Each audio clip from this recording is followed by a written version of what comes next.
Hello नमस्कार, तुमचे पुन्हा एकदा माझी सई या यूट्यूब चॅनलमध्ये स्वागत आहे। तर तुम्हाला मी ना आमच्या ताईंच्या केळवणाची तयारीचा पार्ट 1 टाकला आहे। तर हा सेकंड पार्ट, तर यामध्ये तुम्हाला सगळं काही केळवण कशा पद्धतीने केलं गेलं आणि कशासाठी करतात, का करतात, सगळी काय माहिती भेटणार आहे। त्यामुळे तुम्ही आजचा व्हिडिओ स्किप न करता बघत राहा। तर चला, केळवण म्हणजे काय, केळवण कोणाचे करतात, केळवण कधी करतात, तर चला तुम्हालाही सांगते। तर केळवण हे ना ज्यांचे लग्न ठरतात, तर ज्यांचे लग्न होणार आहे लवकरच, तर त्यांचे सगळ्यांचे ना केळवण केलं जातं। ही प्रथा आहे ना पूर्वीपासून आहे, पण मध्ये मध्ये काही दिसून आली नाही, तर आता ना परत ती सगळीकडे सगळेजण करतात, तर सगळीकडे दिसून येऊ राहिली। तर चला, तर म्हटले चला आता आमच्या ताईंचेही लग्न आहे, तर त्यांचं मी छान असं आहे ना केळवण केलं। तर कशा पद्धतीने केलं, काय केलं, तर तुम्हाला सगळं काही व्हिडिओमध्ये दिसणारच आहे। तर केळवण हे ना लग्नाच्या पूर्वी केलं जातं। तर हा एक ना प्रकार स्नेहभोजनाचा कार्यक्रम।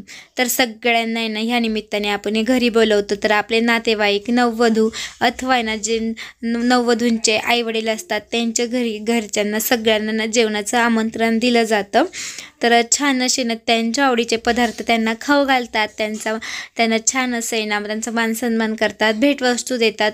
तर अशा प्रकारे छान प्रकारे ना असं केळवण केलं जातं। तर केळवण का केलं जातं, तर केळवण ना खास म्हणजे मुलींचं केलं जातं। तर लग्न झाल्यानंतर मुलगी ही आपल्या सासरी जाते, तर लग्नाआधी ना केळवण करतात।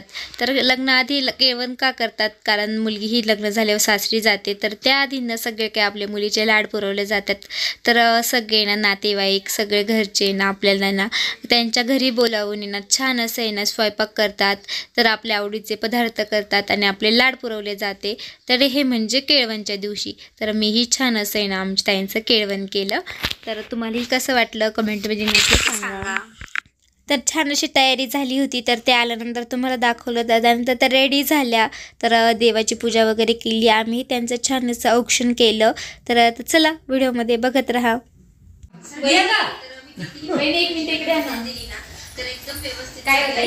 थँक्यू सो मच, तुम्ही माझ्यासाठी छान प्लॅन केलं त्याबद्दल। थँक्यू, मला खूप छान सरप्राईज भेटलं। छान वाटलं ना तुम्हाला? नाही म्हणजे असं सरप्राईज झालं ना मला, सरप्राईज झालं असं नाही केलं होतं कोणी असं सरप्राईज। अक्का मम्मी पण का करतो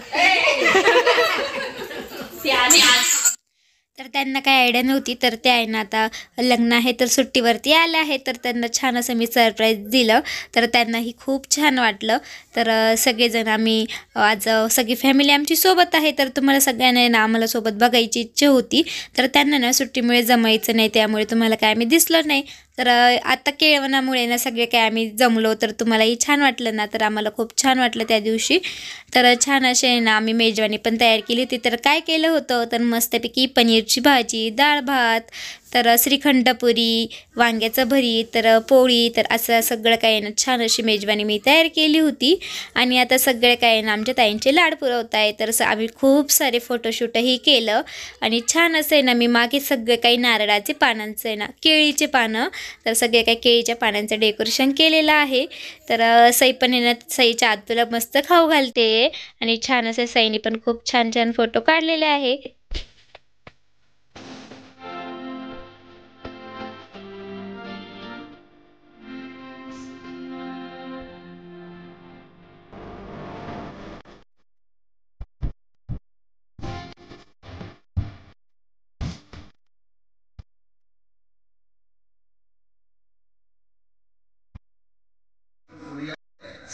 आता मला पोटभर जेवण करा. आमचा स्वयंपाक कसा झाला सांगा. छान झाला. पिलू तू काय खवलणार? तू तिखट घालस तिखट नको घाल. पोळी सोबत खा. लिंबासोबत येऊ का? पुऱ्या केल्या मी श्रीखंडासोबत. आता आमचा फोटो काढा बघा सगळ्यांचा. थांबा मला. तर त्यानंतर आम्ही बराच टाईम फोटोशूटच चाललं होतं. तर छान असे व्हिडिओ फोटो तर खूप मस्त मस्त आमचे फोटोही आले. तर तुम्हाला आहे ना छान असं आहे ना मी शॉर्ट पण तयार केला आहे. तर तो माझी सई या शॉर्टवरती तर माझी सई शॉर्ट ह्या चॅनलवरती तुम्हाला शॉर्टही बघायला भेटेल. तर तोही नक्की बघा. तोही जास्तीत जास्त शेअर करा आणि ज्यांनी कोणी तो चॅनलला सबस्क्राईब केले नसेल ना तर नक्की सबस्क्राईब करा. तर छान असं आम्ही सगळे काही एकत्र होतो आणि सई बघा सई मस्तपैकी तिच्या हाताने जेवण करते. तर त्यानंतर आमचं जेवण झाल्यानंतर आम्ही जाणार आहे. तर सई जेवण झाल्यानंतर सई तर झोपी गेली. तर सईला पण न्यायचं होतं पण त्यानंतर येणार ती झोपली. आणि त्यानंतर सईचे पप्पा आणि मीच ना तर मणेगावची यात्रा होती. तर मणेगावच्या यात्रेला गेलो आहे. तर चला मणेगावची यात्रा कशी होती आहे तर आम्ही काय एन्जॉय केलं तर तुम्हाला व्हिडिओमध्ये बघायला भेटेल. तुम्ही व्हिडिओ स्किप न करता बघतच राहा.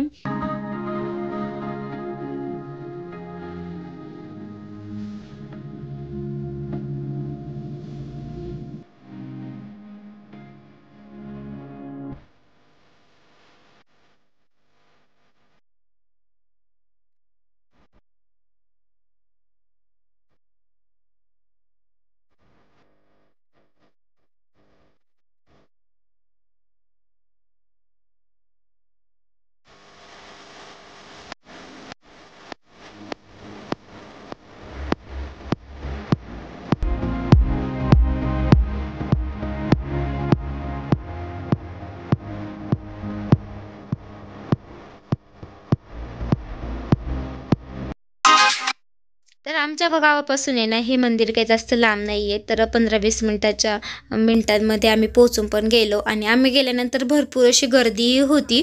तर त्यापूर्वी ना 7-7:30च्या दरम्यानमध्ये ना तिथे 12 गाड्या ओढण्याचा तर हे एक प्रथा आहे. तर त्या ओढल्या जातात. तर मी तुमच्यासोबत काही व्हिडिओ शेअर केला नाही आहे. तर आम्ही पण लेटच गेलो. तर आमचे जेवण वगैरे झाल्यानंतर आम्ही यात्रेसाठी गेलो होतो. तर तुम्हाला मी सांगते तर मी बघितलं आहे ना तर तुमच्यासोबत मी शेअर करते. तर 12 गाड्या म्हणजे काय तर 12 गाड्या म्हणजे ना तर बैलगाड्या असतात ना तर त्या 12 असतात. तर त्या एकमेकांना जोडल्या जातात. आणि देवाची आरती वगैरे झाल्यानंतर जो एक पुजारी म्हणजे ज्यांच्या अंगामध्ये ना अशी हवा वगैरे येते ना तर खंडेरायांची आरती वगैरे झाल्यानंतर एक असं असतो की त्यांच्या अंगामध्ये ना हवा आलेली असते. तर तो एकटा माणूस आहे ना ह्या 12 गाड्यांना ओढल्या जातात. खूप फास्ट असतात. तर वेग पण खूप जास्त असतं. तरी ही एक प्रथा आहे ना पूर्वीपासूनच आहे. तर ते बघण्यासाठी खूप सारी गर्दी असते. तर नक्कीच तुम्हाला शेअर करेल. तर तिथे ना स्क्रीनवरती पण आहे ना सकाळी पण छान अशी मिरवणूक निघालेली होती. रात्री पण 12 गाड्या ओढल्या गेल्या होत्या. त्यात सगळं काही दाखवत होते. तर मस्त खंडेरावांचंही मंदिर होतं. त्याच साईडला हे तुळजापूरच्या आईचंही मंदिर होतं. तर छान असं आमचं दर्शन झालं. आणि तिकडे ना मस्त असे पाळणे वगैरे होते. तर आम्ही पण बसलो आहे. तर चला बघा व्हिडिओमध्ये.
अशी मोठी यात्रा भरलेली होती, खूप साऱ्या वस्तू हे होत्या.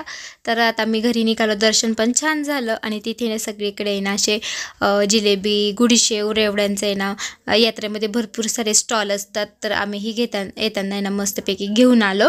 तर चला मग इथंच व्हिडिओची एंड करते. तर तुम्हाला आजचा व्हिडिओ कसा वाटला कमेंटमध्ये नक्की सांगा. आवडला असेल तर लाईक करा, शेअर करा आणि नवीन असल्यास सबस्क्राईब करायला विसरू नका. तुम्हा सगळ्यांना बाय बाय, गुड नाईट.